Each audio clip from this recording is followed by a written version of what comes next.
देश नीति, केवल सच्ची और पक्की खबरें। देश नीति में दोस्तों आपका स्वागत है। मैं हूं आपके साथ राशिद जहीर। आपका ध्यान देश की सबसे बड़ी खबर की तरफ आकर्षित करना चाहता हूं।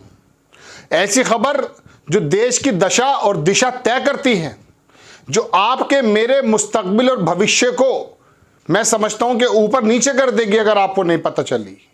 और मैं ये भी बताना चाहता हूं आपको कि कितनी इंपॉर्टेंट खबर है और तमाम भारतीय जनता पार्टी के नेता उस प्रॉब्लम को हल करने में युद्ध स्तर पर कैसे लगे हुए हैं। आपको मालूम है, दरोगा के रूप में काम कर रहे हैं। धर्म जो है बिल्कुल खतरे में पड़ चुका है। एनसीपी के एक नेता ने कह दिया कि श्री रामचंद्र जी मांसाहारी थे। हंगामा मचा हुआ है। बनारस में बीएचयू में लड़की के साथ बलात्कार दुष्कर्म हो जाता है, इनके मुंह पर दही जम जाती है। लेकिन एनसीपी का नेता, इंडिया गठबंधन से जुड़ी हुई पार्टी का नेता श्री रामचंद्र जी के बारे में कुछ बोल गया। इसके बारे में तमाम राम कदम नाम का कोई नेता और भारतीय जनता पार्टी के नेता थाने तक पहुंच गए। हंगामा मचा हुआ है ट्विटर की दुनिया में और गोदी मीडिया पर। अरविंद केजरीवाल की गिरफ्तार की खबर हो या ये जितेंद्र साहब जो एनसीपी नेता हैं, इनका ये मांसाहारी का वक्तव्य, हंगामा मच गया है। आप देखें, आपकी स्क्रीन पर खबर है। भगवान राम को मांसाहारी बताया गया। एनसीपी का ये नेता बयान पर मच गया बवाल। अखबार लिखता है दर्शकों के, एक तरफ 22 जनवरी को अयोध्या में राम मंदिर में प्राण प्रतिष्ठा होनी है, उधर राम के नाम पर राजनीतिक बयानबाजी भी जमकर हो रही है। अब राष्ट्रीय कांग्रेस पार्टी के नेता जितेंद्र आव्हाड ने कुछ ऐसा कह दिया जिसके बाद उनकी गिरफ्तारी की मांग होने लगी है। जितेंद्र आव्हाड ने कहा कि भगवान राम क्षत्रिय थे और उनका भोजन मांसाहार था। उन्होंने ये कभी कहा कि देश के 80% लोग मांसाहारी हैं, तो क्या ये वो राम भक्त नहीं है। इस बयान से एनसीपी अजीत पवार गुट के समर्थक ने जितेंद्र आव्हाड के खिलाफ प्रदर्शन भी किया, जिसके चलते पुलिस ने उन्हें कुछ देर के लिए हिरासत में भी ले लिया।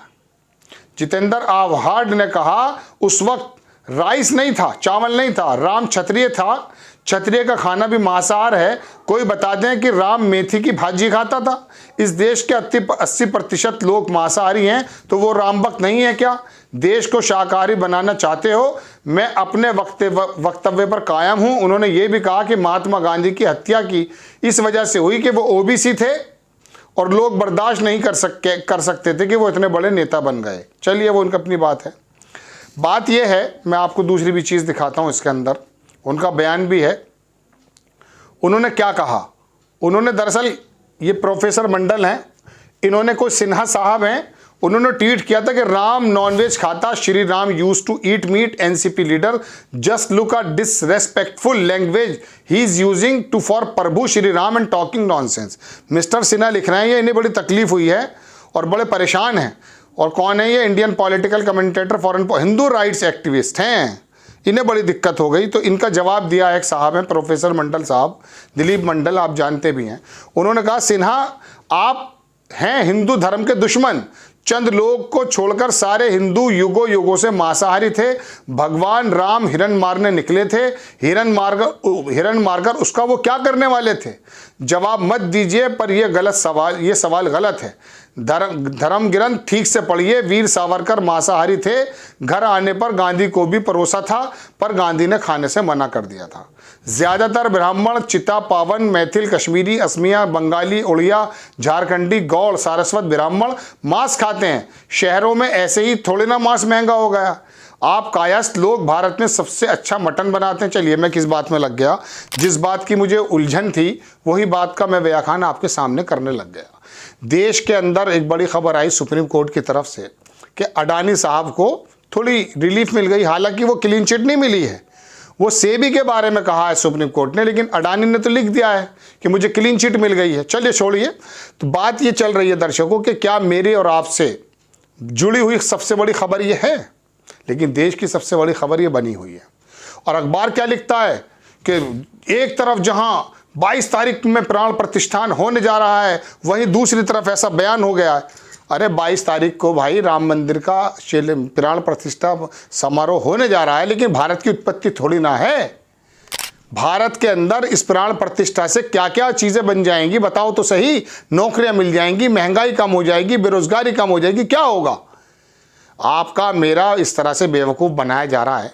इस गोदी मीडिया के भोंपू ने आपके कानों के अंदर सही खबरें, सही सूचनाएं डालने का अवरोध पैदा कर दिया। अब जितेंद्र ने क्या कहा, एनसीपी ने क्या कहा, अजीत पवार कितना बड़ा पंडित बन गया, वो एक अलग चीज़ है। लेकिन ये मुझसे और आपसे जुड़ी हुई चीज़ थोड़ी है। हजारों हजार बरस पहले श्री रामचंद्र जी क्या खाते थे, क्या नहीं खाते थे, ये उनका विषय है। या मंदिरों में बैठकर पुजारी अपना बहस मंथन कर लेंगे। ये देश की बड़ी खबर कैसे बन सकती है, लेकिन बना दी गई है। मजबूरन मुझे भी आपके सामने आना पड़ा कि आखिरकार ये क्यों हंगामा हो रहा है। भारतीय जनता पार्टी के नेता क्यों अपने जो है कपड़ों से बाहर निकलकर हंगामा कर रहे हैं। क्या और कोई खबर नहीं है देश में? और कोई काम नहीं है साहब। कितने काम बताएं आपको। आपका मेरा जीवन कैसे सुगम हो, इसके बारे में मंथन होना चाहिए। या इसके बारे में मंथन होना चाहिए कि श्री रामचंद्र जी हजारों हजार बरस पहले क्या खाते थे।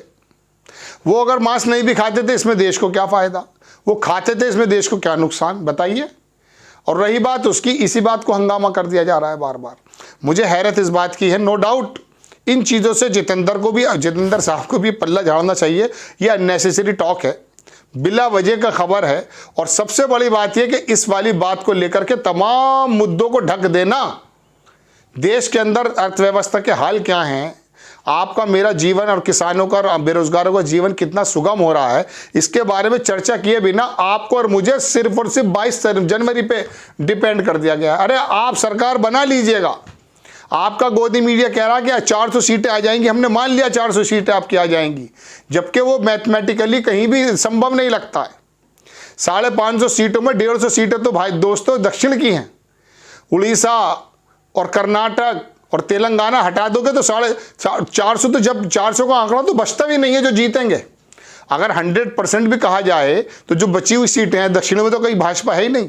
लेकिन आपके सामने एक ऐसा स्वांग रच दिया जा रहा है ईवीएम के माध्यम से या कोई भी एक वजह से कि देखो बस भारतीय जनता पार्टी कण-कण में समा गई है। अरे हिंदी पट्टी के अलावा भारतीय जनता पार्टी कहीं नहीं है दोस्तों, मान लो मेरी बात। तो बहरहाल ये बात यह है कि इतनी बड़ी छोटी बात को या अननेसेसरी एक खबर को बिला वजह राष्ट्रीय पटल पर छा देना, उसको बारे में बहसो मुबाहिसा करना, और तमाम दरोगा झूठे दरोगा निकल करके बाहर आ गए और आने के बाद श्री रामचंद्र जी के भक्त बन गए, खुद भी मीट खाते हैं। हैरत की बात यह, खुद भी मीट खाते हैं। दुनिया के अंदर अब तो शायद तीसरे नंबर पे, पहले नंबर पे भारत बीफ का निर्यात करने वाला क्यों था? प्रधानमंत्री जी के गुजरात के पोर्ट से तो सारा मीट जाता है, बंद कर दो ना। नहीं करेंगे आप बंद।